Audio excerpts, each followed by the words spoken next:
Also tonight, a potential NBA Finals preview as Cade and the Pistons ventured into San Antonio to tangle with Wemby and the Spurs. And you're a Wizard, Perry. Actually, it's just Trae Young and a Wizards debut, but it'll do. SportsCenter starts right now. I don't get that reference. What? Edwards, the crossover, the drive, oh, and the finish! Right in the face of R.J. Barrett. You don't know what that is? No. That's Harry Potter.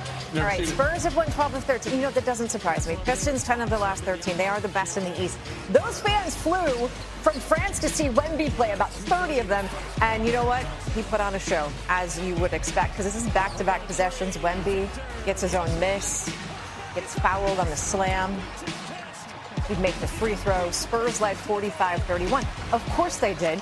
In fact, they never trailed, in part because they had those two. They had Wemby. They also had De'Aaron Fox. Cade Cunningham drives to the basket. Wemby's like, not on my watch. Then Fox, loose ball, takes it the other way, lays it in. He had 22 points. Wemby had 24 just in the first half. Now, the last time the Spurs had multiple players each scoring 20 points in the same half, December 5th, 2018.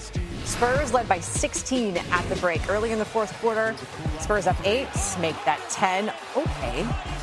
The block on Karis LeVert. Spurs out in transition. Wemby, Julian Champagnie, making it look easy because you know what a lot of this game was. Wemby.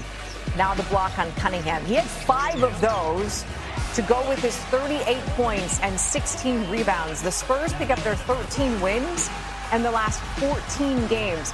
121-106. That is your final.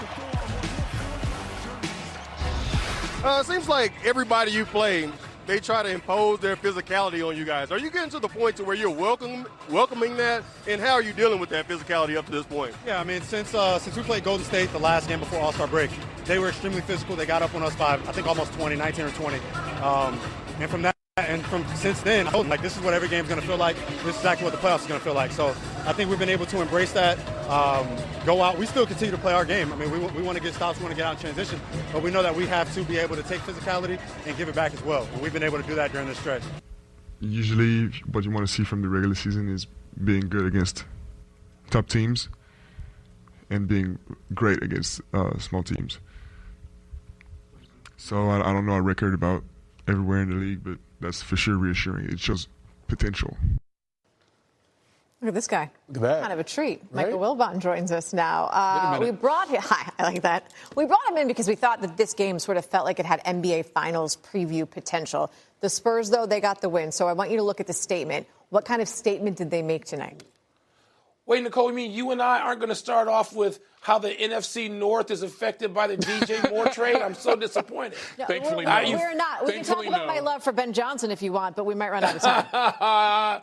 You faked me out on that. It really was. And if it's a statement game, the only statement was made by San Antonio, which swept Detroit by winning by 15, getting a 38-point effort from Victor Wembanyama. Oh, yeah, 16 rebounds and 5 block shots, and De'Aaron Fox with 29.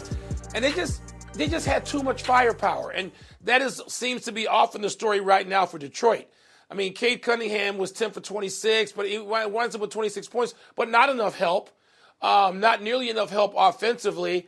And when San Antonio seemed to realize that early, they just poured it on. Wembanyama at one point blocks a Cade Cunningham shot that starts a 4-on-1 break that results in him slamming a lob pass. And you're like, okay, who else has got that? Nobody. And the answer to me would be, right, Michael, nobody.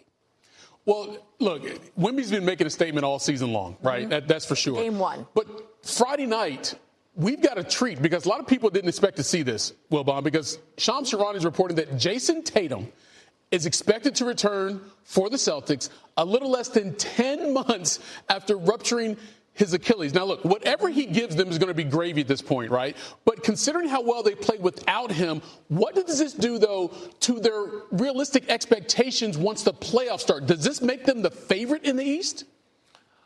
You know what, Michael? I don't see how it doesn't make them the favorites in the East. Remember, everybody's talking about or considering the question, well, how long does it take to work him back in? Are they going to have troubles? They don't have to work some strange dude in. It's Jason Tatum. They're wearing rings, some of those guys, including Jaylen Brown, because of Jason Tatum, too. And so I don't expect the work in to be all that long. I mean, what are we talking about with the Celtics remaining about 20 games? So even if he came off the bench, even if he has a minutes restriction, I expect a restriction. I don't expect the bench.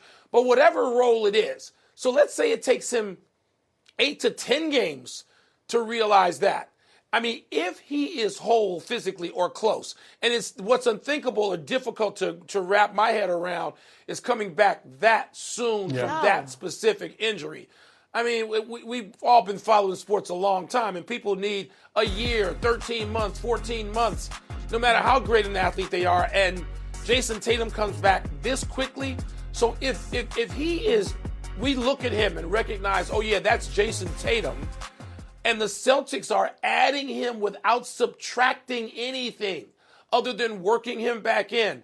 And you're featuring a lineup which Perk has won me over. I'm one of those people who maybe did not have Jaylen Brown as the MVP, but the longer the Celtics stayed afloat up at the top of the Eastern Conference or near it, trailing Detroit, how can Jaylen Brown not be? And so even if they're not playing with house money, if you're the Celtics and you walk out there and you got Jason Tatum as March becomes April, you got to feel pretty damn good. Absolutely. It's going to feel like they're playing with house money the more they get him in. I think it's because he's so young still. You know how, like, babies are made of rubber? Recover. Right. So, like, the 9 to 12-month recovery doesn't apply to him. I don't remember what that's like anymore. No. Oh, no, we can't talk about the Bears. We're out of time. Bye! Really? Great. How about the Raptors and the Timber Pups? 4 straight wins for the Timberwolves. Up in Toronto now. 4 minutes left in the second quarter. Timberwolves down 2. Not for long. Dante DiVincenzo to Julius Randle. It's the pass, though. Behind the back. Then you get the slam. Timberwolves up 1 at the half. 9:30 to play in the third quarter. Game tied at 61. Anthony Edwards. He made 5 of those. That put the Pups up 3. But this was like the moment. This was like the catalyst. Oh. That right there. Oh. Edwards over RJ Barrett. Where does that rank in the Ant dunks? I mean, it's pretty high. It's up there, but 22 points for Ant, by the way. He's got his own portfolio of them. Now up 13. Ooh, that's nice. Off the turnover, Edwards behind the back to Naz Reid. He had 12. Pups at 15. And then Gobert going to get the ball to Edwards, corner 3. That, though, is important because Edwards does get by Kobe Bryant for the 5th most points by a player, before turning 25 in NBA history. Timberwolves get a 5th straight win, 115-107.